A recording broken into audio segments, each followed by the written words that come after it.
Okay, guys, I'm going to do my lecture on motivation today. I hate that I can't do it in person. It's my favorite lecture to give, but here it goes.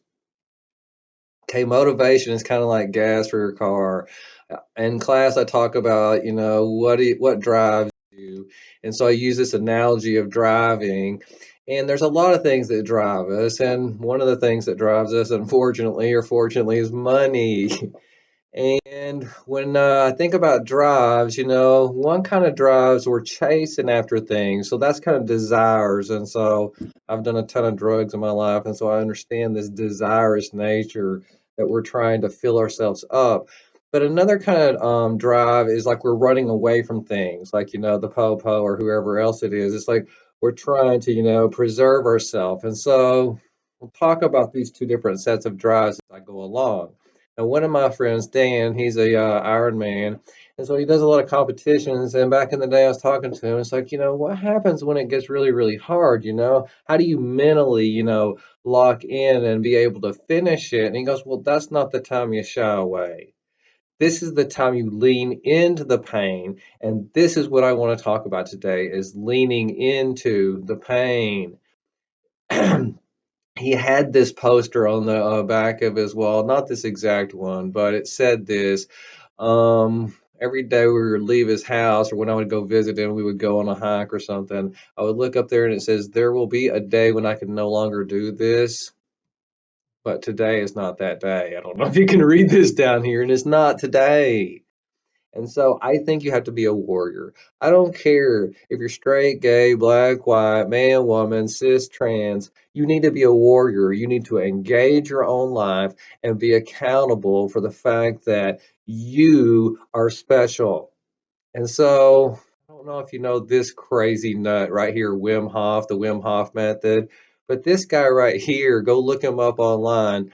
I mean, he went to the top of Mount Everest in his boxer shorts and his Tevas. I mean, who does that? It's crazy. So here he is right here.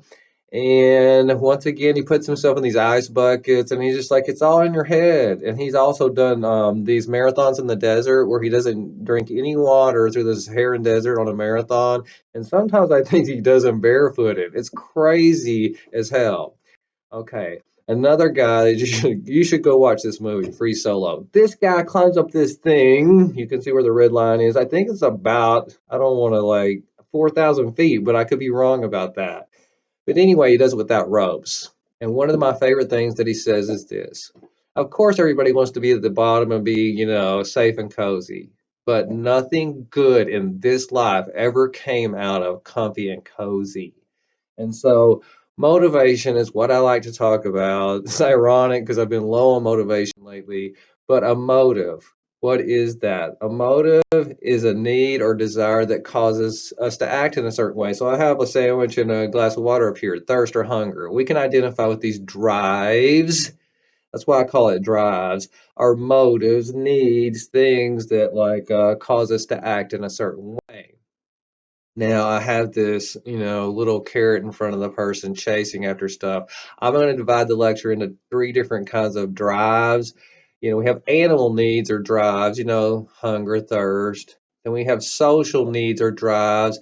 That would be like the need to affiliate, belong, feel a part of. And then we have spiritual needs, which that's what I came here to talk about today. And I wish I was talking to you in person about this. Now, I teach psychology of religion, and so I think this is what I have on the next slide. Yeah, it's Hinduism. And from Hinduism, we have four basic drives. I'm not going to ask you this on the test, but I love this stuff. Kama, Artha, those two are primitive drives, or akin to primitive drives. Kama, like the Kama Sutra, the teachings of pleasure. So I'm a big hedonist in a way, and so I do like pleasure, but it's fruitless in a way. But you can be driven just by pleasure alone.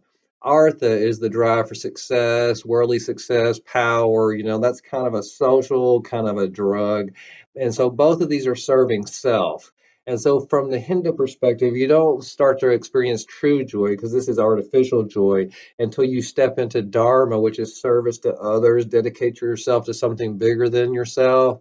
and then eventually moksha, where you become united with the divine. I don't know. I don't want to go off on this, but I love God, and this is the thing, dharma and moksha. I'm all about service. Your whole life is can't even think of the word right now. Stewardship. It's all about stewardship. Okay. Now, oh, I forgot I had this little Alex Gray thing down here. Okay, this is why I think we as human beings, especially me, Tim, I'm caught between the serpent, where it's my carnal needs, and it's like I just want to get off, I want to get high, I want to have sex, I want to like feel good.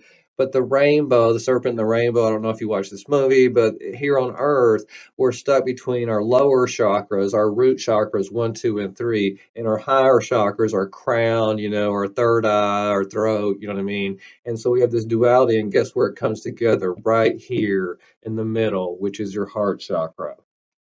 Okay, so animal needs. Hopefully, I'm doing a good job today. You don't have to write all this down, but you do need to know this from an instinctual point of view. You might not like Charles Darwin, but I do. And so, instincts or animal needs, he talked about them, and instincts have three characteristics. Number one, they're inherited. You're born with them. Otherwise, they wouldn't be an instinct because you'd have to learn them. Okay, so number two, they're species specific. So I have a slide coming up that will describe this. But what this means is, like, for instance, all animals have, let's say, an instinct to build a shelter of some sort. But an eagle's eyrie looks a lot different than a beaver's dam. Okay, and so they both are shelters, but they're different across species. Stereotypical means that they look the same within a species. For instance, if you looked at beavers' dams, if you've seen one, you've seen them all. So here's my example for number two and three. These are two different species of birds. This is a robin at the top, and at the bottom over here on the left is the satin bowerbird, one of my favorite birds. Now, they both have an instinct to build a nest. It's inherited. But if you look at the nest of a robin, it looks a lot different than the nest of a bowerbird. And this is why I like bowerbirds. They decorate their nest. They're real artsy, like Tim. Anyway, and so that's what they're evaluated on, different class. But you can see that's number two, species specific. They don't look the same. But stereotypical is like this. If I went around looking at robin's nest, if you've seen one, you've seen them all. You can see all the way down the line. They kind of look all the same. Hopefully this makes sense. Definitely give me a call or talk to me if you need to have clarification on that one. Okay, so Clark Hall's drive reduction theory. I'm going to tell you right now, I don't like this theory, but it was an early theory. It guided early research on motivation. And so he said we have these certain biological needs like bread and water up here, food and water. And when they're not met, we get what I call cranky. We get bad energy. Okay, so I get all cranky. If you can see my little cranky thing over here. Now this is going to go out of style, and it probably already has, but this is my best thing to remember this theory. When you're hungry, you're not yourself. Do you remember the Snickers commercials? And so when you eat the Snickers, it reduces your hunger, reduces your drive, and therefore you're not cranky anymore. His whole theory is based on getting rid of bad energy. So we're always like getting into these bad snits whenever, we don't have our needs met, which I can understand that. I get like that. And that, we seek out ways to get rid of our cranky energy. But that doesn't explain why we seek out energy. I'm a big thrill seeker, and so it's only half the equation. And so later researchers came across or came upon this theory, which is homeostasis. So homeostasis is a balance theory.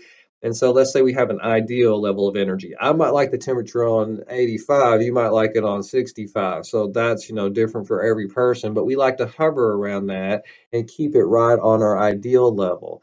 And so that's why I'm big on balancing out your energy, especially heart chakra, because you need balance, homeostasis, and not be too one way or the other. Okay. You don't need to remember this for the test, but homeostasis, our body, this is why we believe in God, is so perfect, that we have these homeostatic things going on all the time without us, realizing it. Remember the thermostat, which was the hypothalamus, and it talks to the pituitary. Well, when the thermostat detects something's out of the whack, the pituitary, like I said before, sends signals out to our body to balance it out. I'm making it a lot more simple than it really is right now.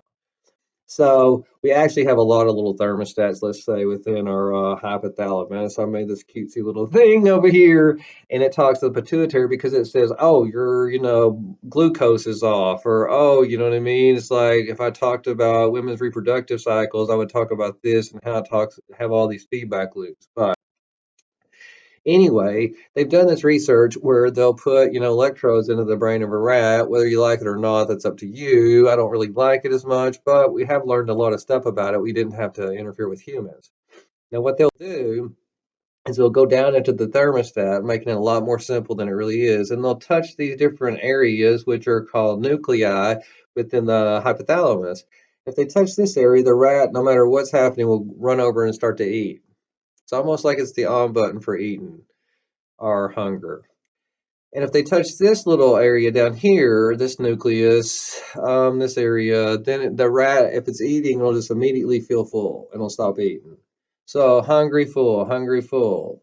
So another thing they'll do is that sometimes they'll burn out the green or the red one. And if they burn out the green one, the rat would never get hungry, right? If they burn out the red one, he will never feel full. And so you can see these rats over here on the one on the right, he never feels full. He gets fatter and fatter and fatter and fatter. So this relates to our struggle. I mean, my struggle is different than everybody else's because I can eat whatever I want to, but other people struggle with, their weight. So some of it's due to nature, this high thermostat, issue. But we live in a society that tells you all kinds of things about your weight. So if you're a girl, this little part of the lecture is for you because I love you and I want you to think about this. And so this is about the standards for your weight. I could talk about men's weight, but I don't think the standards are the same. And so here's your ideal weight. Why is it your ideal weight? Because God made it like that. If he wanted you to be a different weight, he'd make you a different weight. Now, you might struggle around this ideal weight, but back in the olden days, people like their women to be heavier because it was a sign of opulence or we had food, you're not, wasting away. And so you would overeat, not listen to your thermostat and listen to society. Well, we do the same thing now, but in America, what we do is like say, hey, starve yourself, even though your body's telling you you're hungry. And so now, you have to hover around these lighter standards. Now, if you look at this, you're a girl. We're living in Scottsdale, Arizona. You're in this experiment on steroids. You have all these standards of comparison telling you how you should look. I don't think guys have this analogous process. And so it has evolved over time from heavier to lighter. You see Marilyn Monroe, real curvy, voluptuous, Betty Page. Then you go into from Marilyn and Betty into, all of a sudden it got real, real, real, real small and skinny and almost back to starving to death. Now, here's the ideal weight in America. Why, I mean, not ideal, but the average weight in America. So if you were going to compare yourself, like in a class, you should compare yourself to the average. So this is the average in America. I think it's 2 years old, but I don't think that's what girls compare themselves to. Hell no, not a size 14, 166. They compare themselves way down here. Like on The Devil Wears Prada, 3 is the new 6. And so it pushes everything down this way. Now, one good news for females, and I'll get off of this subject because I could talk all day long about it, is that body type kind of trumps your weight. And so, what men a lot of times are attracted to, well, within European traditions, I don't like the word banana, like are more straight.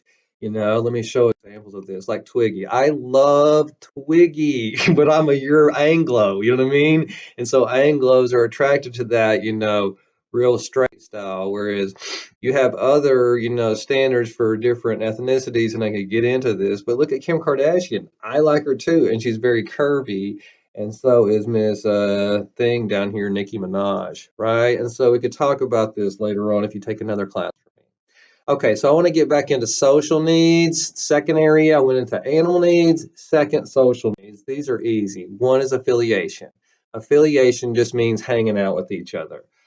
Sometimes I have a high need for affiliation right now during the coronavirus. So it sucks. I really have this high need for affiliation. And so all kinds of animals flock, and I added this in here, and I have these little names. You don't have to remember any of this, of course, but it's always interesting, what we call flocks, like an army of caterpillars, but a convocation of eagles, or a knot of toads, or a hover of trout.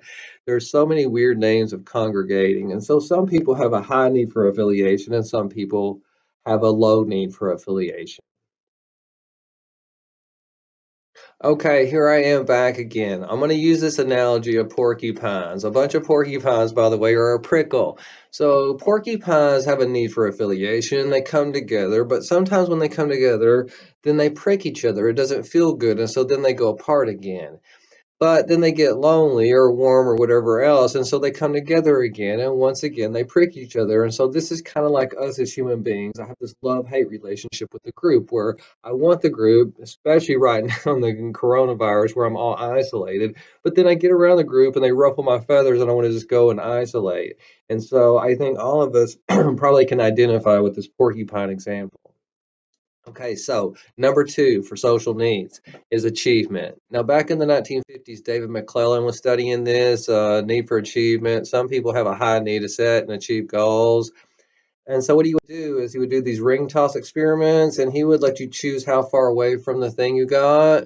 And people that were high in need for achievement would pick a challenging distance, whereas people that were low in need for achievement, they go, "You, I can pick." They would just go, "Okay, well, I'll just go right here and just set it right on top if that's legal." And so you can see that some people have this drive more than I'm this person. You know what I mean? I was valedictorian, then I was an Eagle. I was also Eagle Scout, and then graduated from college, then PhD, then postdoctoral fellowship, on and on and on.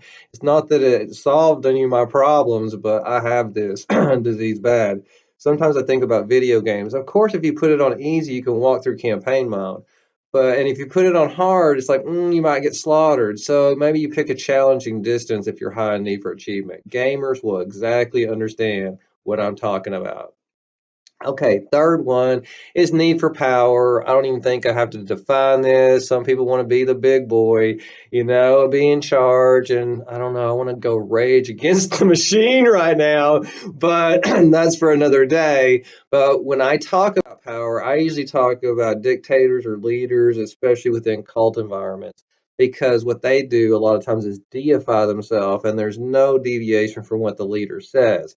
Think about, cult leaders like Jim Jones or, Charlie Manson here. I picked this picture because he kind of looks like Jesus. Or this is Marshall Applewhite from Heaven's Gate. So if you take another class from me, I'll get into cults and, all this behavior and how they're able to make people do these extreme things.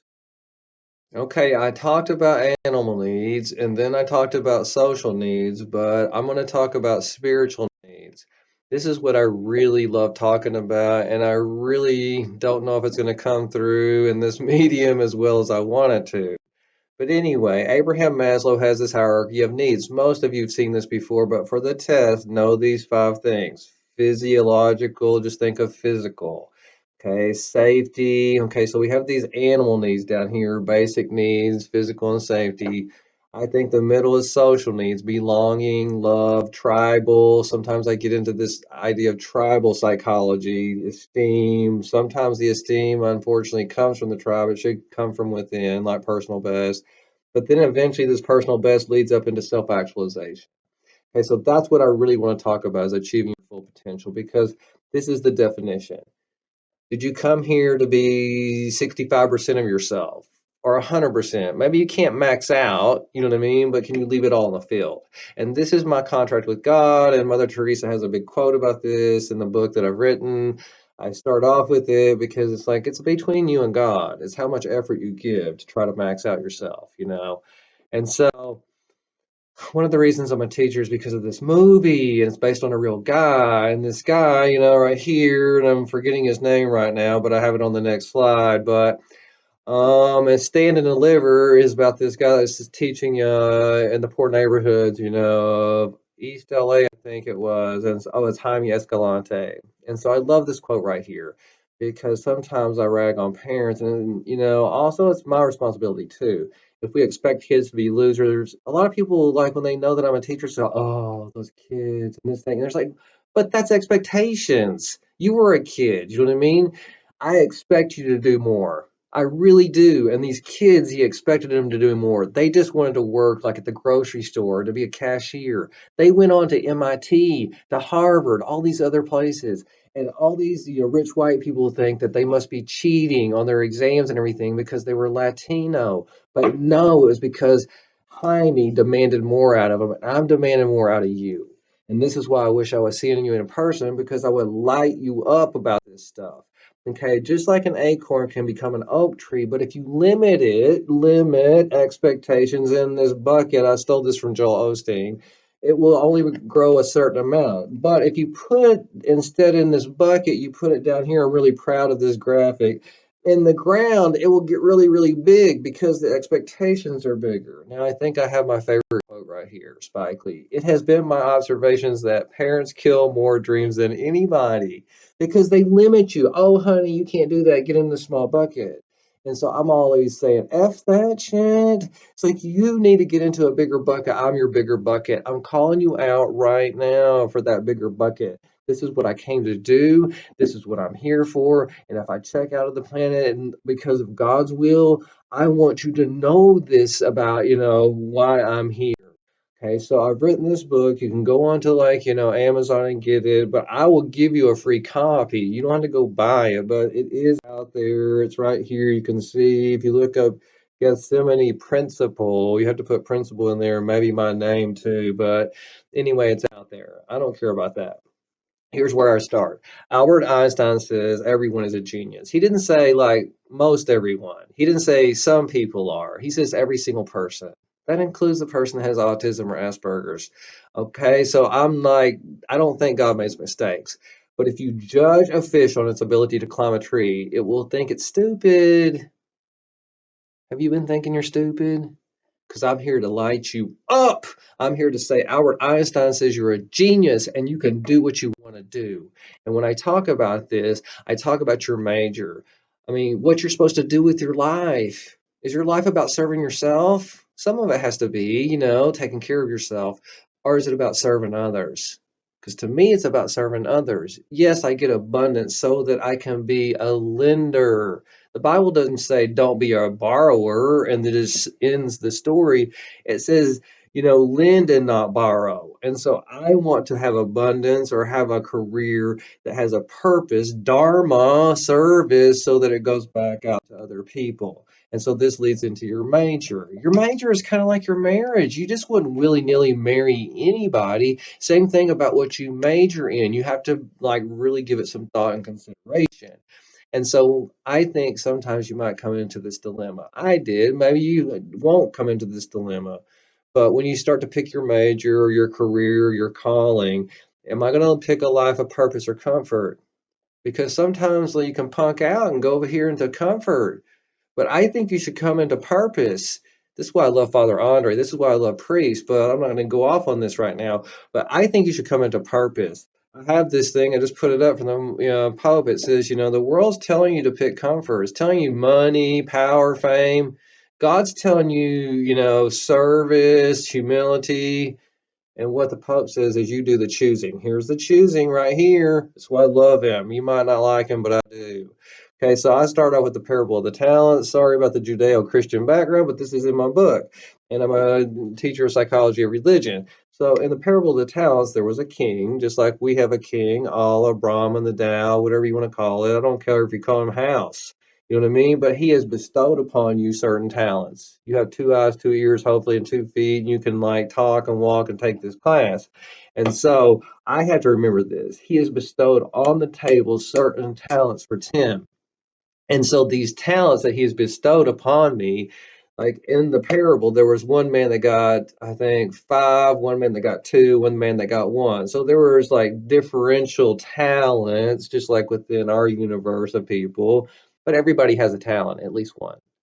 Well, what happens? He sends them out into the world, just like when you were born, you were sent into the world to use your talents. And then when you were called home, when you die, this is the way I believe, then there will be a reckoning. There was a reckoning with the king. I don't care what the king is called, but the man with five said, I made five more. He was very happy because the man maxed out. The second man says, well, I had two. Wasn't as talented, but I made two more. Maxed out. The third man says, I knew you were a demanding king and that you would be mad at me, and so I went and hid it. And the guy goes, well, you didn't even put it in the bank for interest or anything else. It's like, why wouldn't you like do something with it? Now how am I supposed to reap where you haven't even planted the seed? And so he curses the, third guy. And you can go into the scripture. I usually have the scripture, here, but I'm sure you're not much of a scripture freak like I am. Okay, so anyway, it's all about reaping what you sow. The king can't reap anything if you don't sow something with the talents he's given you. Stewardship. Even in Muslim tradition, there is like, the zakat and the salah. Well, the salah is the prayer, I guess. But the zakat, whatever one is like, you have to like give. You know what I mean? Muhammad talks about, if you give everything to yourself, it's stagnant. But the reason we call money currency is because it flows. It should flow out, which is the same idea I've been talking about, stewardship. Okay, this is I call him Osho. I think this is the same name, but he says my own experience is that everybody is born with a certain talent, and unless you live out that talent to its fullest, something's going to remain missing in you. I was living in corporate America, making a lot of money, lots of money compared to like what I do here. Real cushy life, brand new house, built it from the ground up, picked every single thing out in it, and I was miserable. Something was missing. I had to give it all up. Everybody thought I was crazy, and that's why I'm your teacher. That's why I'm your teacher, is because I gave it all up, all of it for you, because I love you. So, Gethsemane, this is why I talk about it. I can't even believe it here because I had just lost it a couple of days ago because I'd really, really been struggling. I've been in Gethsemane and it's Lent right now, and this is why I love Easter more than Christmas because everybody can celebrate. But in Lent, you have to understand the choice that, whatever, if you believe like me, Jesus made. But even Jesus in the Garden of Gethsemane was so worried about fulfilling his destiny because it wasn't about comfort, it was about purpose. And his purpose was going to be painful, and he sweated great drops of blood. And he had to go there alone. He had to go into the desert for 40 days and 40 nights too before he began his ministry. That's what Lent's all about. You have to go into the desert alone.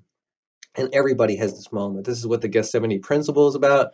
You're going to have this moment where you go into Gethsemane, your friends are not going to be there. It's the dark night of the soul, and you have to nut up and do the right thing.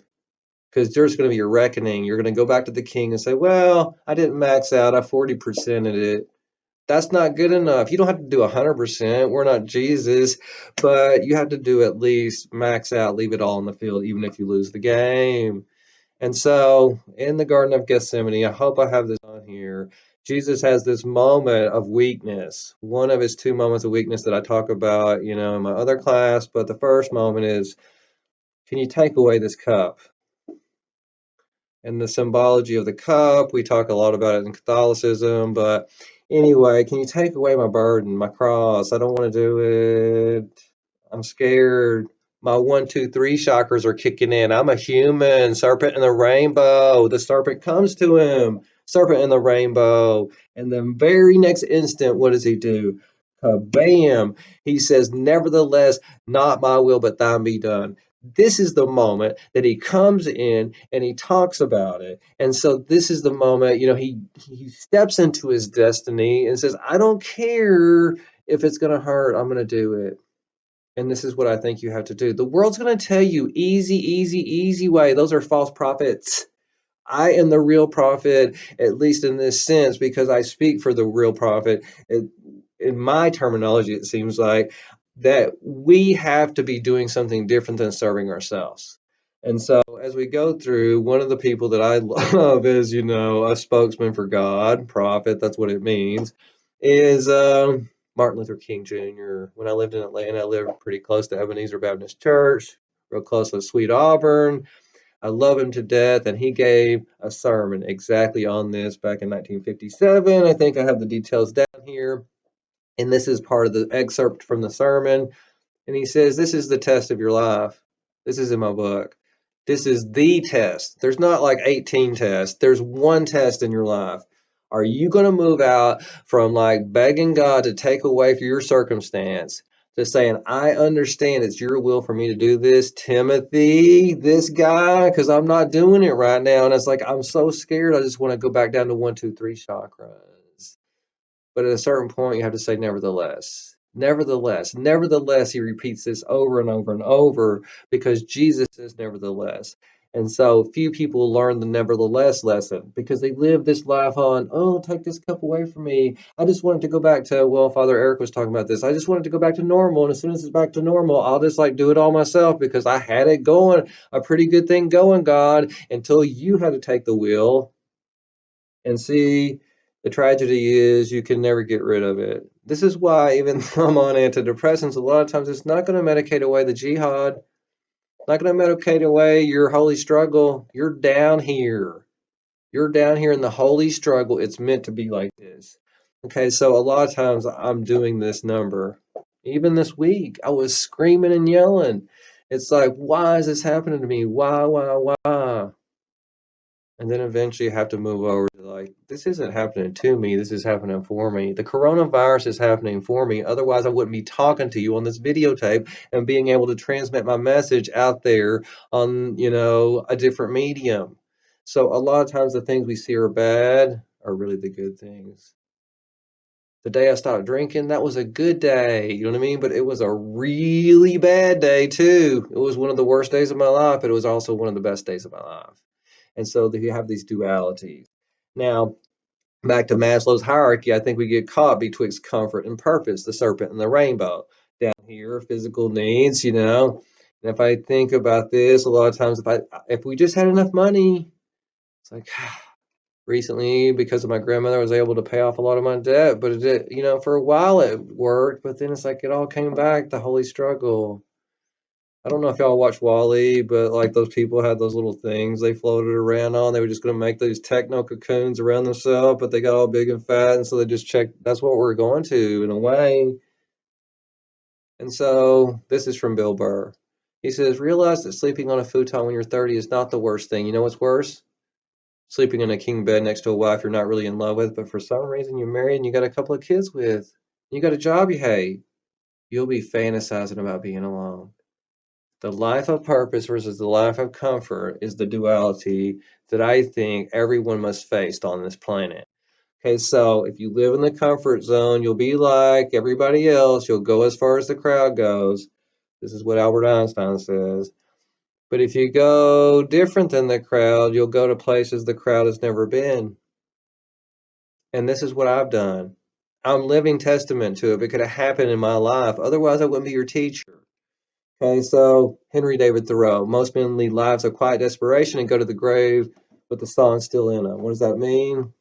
They didn't actualize. They didn't max out. They didn't nut up. They didn't do it. And I'm here to tell you to do it. You can do it. Okay, so what is your calling? Well, when I talk about this is an older movie, but I talk about Simon Birch. It's based on A Prayer for Owen Meany by John Irving. And so in this story, Simon has this disorder where he's very little bitty. He's actually a lot older than he appears right here, but he will never grow bigger than that. And so everybody thinks Simon is broken, but he goes around telling everybody how he's God's instrument.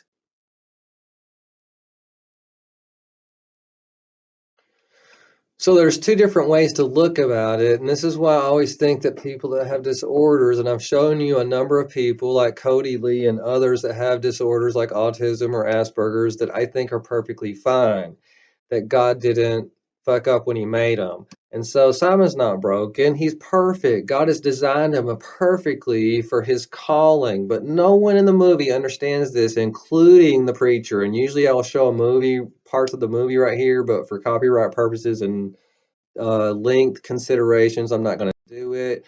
But he has this perfect fit. And so towards the end of the movie, to summarize, there's a bus full of kids, and Simon's on the bus with a couple of adults, and I think it goes off into this frozen lake, and like the bus starts to fill up with water. Now all the kids start to panic, and maybe the adults get knocked out or something. I can't remember quite right now. But anyway, Simon, because of his physical stature, can relate to the kids because he's kind of kid-like, and he can calm them down. Plus, he can't get out of the bus. Like, no matter where he goes, like, all these people are going, we can't get out. We can't get out. It's like too little, too little. You know how school bus windows are, that door thing is. And everybody goes, nobody would ever fit through there. And at this moment comes Simon's shining hour because he says, it's me because I'm not broken. God made me real little bitty. And it's lucky for you because now I come into play. I'm the superhero because God has perfectly designed me for this moment. This is why God didn't screw up when he made you. He perfectly designed you. You just haven't gotten to this moment yet in your life and you're young. Most of the people that I'm talking to, and even if you're not, you're coming to this moment. Otherwise, you wouldn't be hearing this message from me. Okay, so Simon is this perfect fit in this situation. Perfect fit. Okay, so I started to think about Simon and how he said he was God's tool, God's instrument all the time, and that God has a toolbox. Sorry for the white God up here, maybe God's a lady, maybe a black lady, hopefully, because, like, I mean, another white man in charge, but whatever, don't get me started. And so in the toolbox, you know what I mean? Like, why would God need everybody to be a hammer? That's just silly. He needs a lot of different tools for different kinds of applications. And so maybe God doesn't go to the toolbox and pull out a hammer when he needs a screwdriver. And even if he needs a screwdriver, does he do a flathead or a Phillips head or Allen wrench or whatever he does? So specific uses, he tailor made. And if you're knowledgeable about biology and ecosystems, every animal and plant is tailor made for its environment. They're interdependent upon one another. And so if you just take a certain bug or a certain plant out of a region, you disrupt the homeostasis, the balance of that region. You are part of this region, this ecosystem, which is more of a God ecosystem, a cosmic ecosystem, even if you're atheistic. And within this cosmic ecosystem, everybody has a particular niche. Back to Albert Einstein. To wrap up with this particular section on motivation, everyone has a niche. You have a perfect place in the universe. It will become actualized for you. All you have to do is try to max out. And if you don't believe me, then just wait. Your bus is coming. And how do I know? Because I have a perfect niche. I never believed in it. I just thought I would work in corporate America at a job I hated, make a lot of money, and retire. But no, at 53, I'm teaching and doing the thing I love because there was a niche for me. And everybody told me, don't major in psychology. You can't make any money or do anything with that. And you be the judge of it. Do I do anything with my psychology degree for you? Or should I have just stayed in corporate America and just made a lot of money and pick a life of comfort?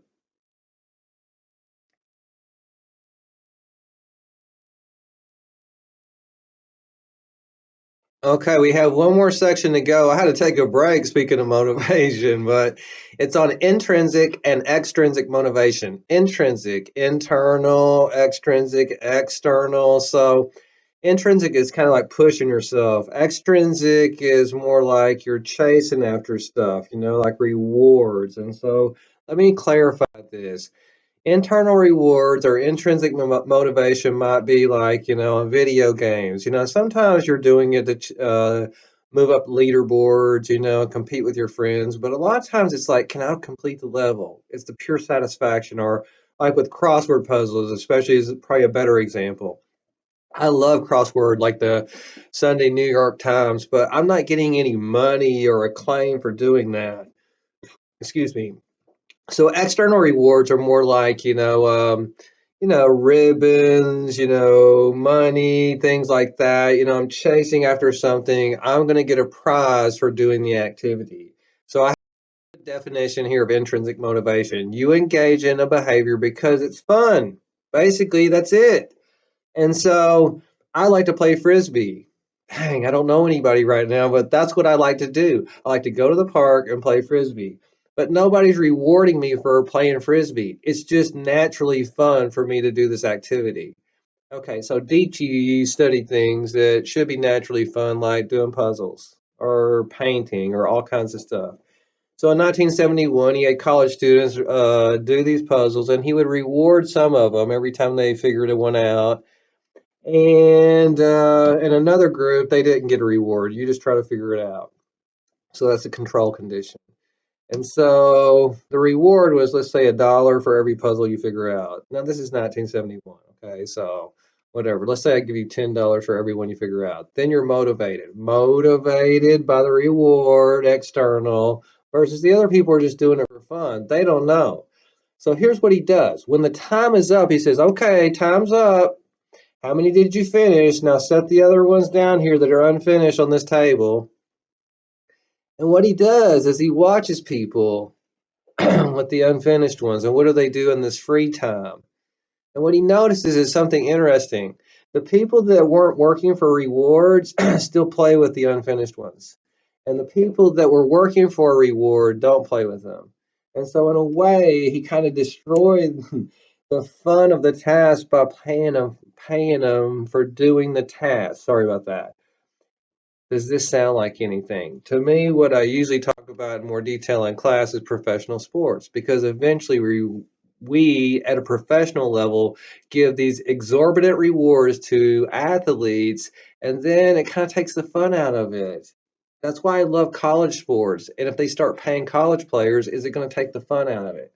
Okay, so that's everything for today. I hope I did a good job on motivation. Give me a call or email if you have any questions. Okay, bye.